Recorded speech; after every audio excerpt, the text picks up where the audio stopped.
जय हिंद साथियों, स्वागत है आप सभी का।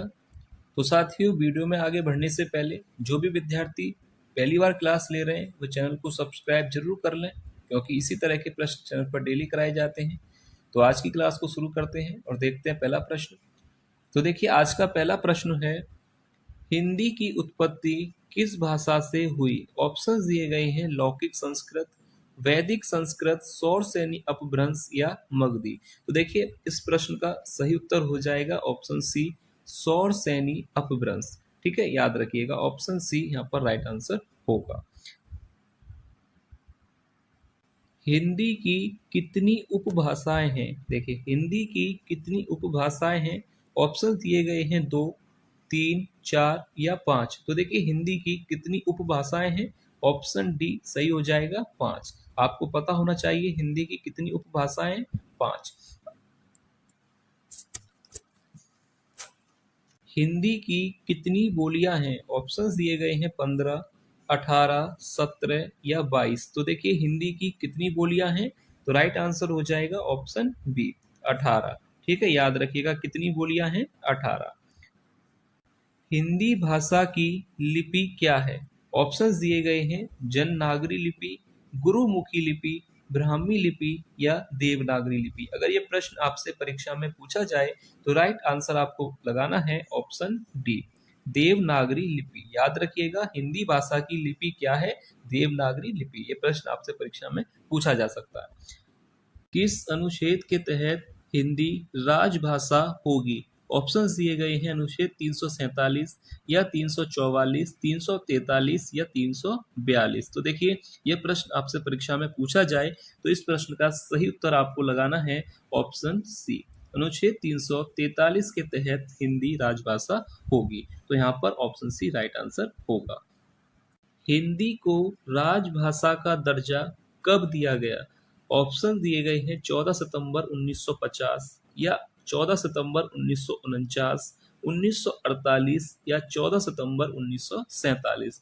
हिंदी को राजभाषा का दर्जा किस वर्ष दिया गया था? ऑप्शन बी राइट हो जाएगा, 14 सितंबर 1949 को। याद कर लीजिए, आपसे परीक्षा में पूछा जा सकता है कि हिंदी को राजभाषा का दर्जा किस वर्ष दिया गया था? तो 14 सितंबर 1949 को हिंदी को राजभाषा घोषित किया गया था। तो ऑप्शन बी इस प्रश्न का सही उत्तर हो जाएगा।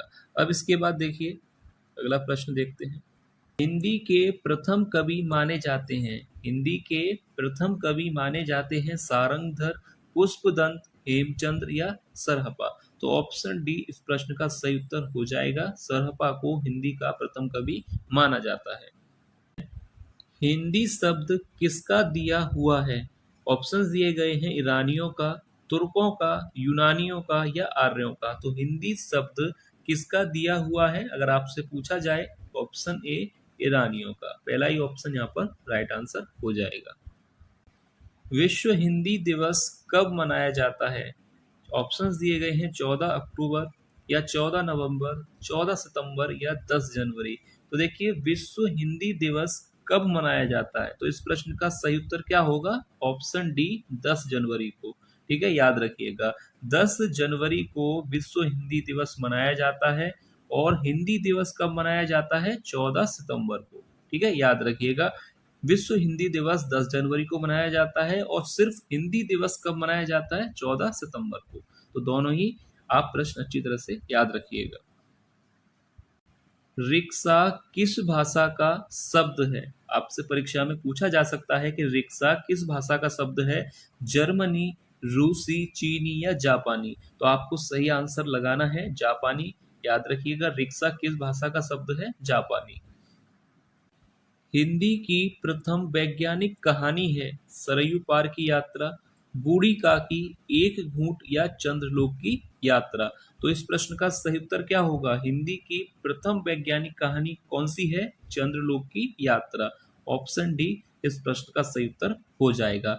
एक घूंट हिंदी की प्रथम एकांकी है और जयशंकर प्रसाद की रचना है। बूढ़ी काकी मुंशी प्रेमचंद की कहानी है, याद रखिएगा। हिंदी की प्रथम मौलिक कहानी मानी जाती है। ऑप्शंस दिए गए हैं, भारत दुर्दशा, आत्माराम, कलाकार का दंड या इंदुमती। तो देखिए हिंदी की प्रथम मौलिक कहानी किसे माना जाता है? इंदुमती को। ऑप्शन डी इस प्रश्न का सही उत्तर हो जाएगा। ठीक है, याद रखिएगा, हिंदी की प्रथम मौलिक कहानी माना गया है इंदुमती को। पंजाबी भाषा की लिपि क्या है? पंजाबी भाषा की लिपि क्या है? देवनागरी, संस्कृत, अपभ्रंश या गुरुमुखी? तो देखिए पंजाबी भाषा की लिपि है गुरुमुखी। ऑप्शन डी इस प्रश्न का सही उत्तर हो जाएगा। शब्द की ज्योति ना जली होती तो विश्व अंधकार में होता, किसका कथन है? यह प्रश्न आपसे परीक्षा में पूछा जा सकता है। ऑप्शन दिए गए हैं भरत मुनि ने, शुक्ल ने, डांडी ने या द्विवेदी ने। तो यह कथन किसने कहा है? शब्द की ज्योति ना जली होती तो विश्व अंधकार में होता। तो इस प्रश्न का सही उत्तर हो जाएगा डांडी ने। ऑप्शन सी इस प्रश्न का राइट आंसर होगा। स्वामी दयानंद सरस्वती ने किसकी रचना हिंदी भाषा में की? वेदांत धर्म, सत्यार्थ प्रकाश, सुधा सागर या योग वशिष्ठ? तो स्वामी दयानंद सरस्वती ने किसकी रचना हिंदी भाषा में की थी? Satyarth Prakash. Option B right answer हो जाएगा। ध्यान से देख लीजिए, सत्यार्थ प्रकाश यहाँ पर राइट आंसर होगा। कन्नौजी किस उपभाषा की बोली है? पूर्वी हिंदी, राजस्थानी हिंदी, पहाड़ी हिंदी या पश्चिमी हिंदी? तो कन्नौजी किस उपभाषा की बोली है? तो राइट आंसर क्या होना चाहिए यहाँ पर? कन्नौजी किस उपभाषा की बोली है? पश्चिमी हिंदी। ऑप्शन डी इस प्रश्न का सही आंसर हो जाएगा। निम्न में कौन सी एक भाषा है? तो ऑप्शन दिए गए हैं बुंदेली, पाली, मेवाती या मारवाड़ी? तो यहाँ पर राइट आंसर क्या होगा कि निम्न में कौन सी एक भाषा है? तो इस प्रश्न का सही उत्तर हो जाएगा ऑप्शन बी पाली।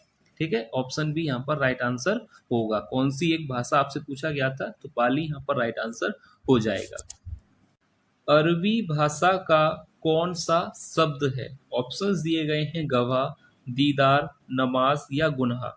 तो इस प्रश्न का सही आंसर क्या होगा आप लोगों को कमेंट करके बताना है, क्योंकि यह प्रश्न एक टेस्ट प्रश्न है, यानी आप लोगों के लिए ही बनाया गया प्रश्न है। आपको बताना है कि अरबी भाषा का कौन सा शब्द है। तो इस प्रश्न का जो भी सही आंसर हो आप लोग कमेंट करके बताइएगा।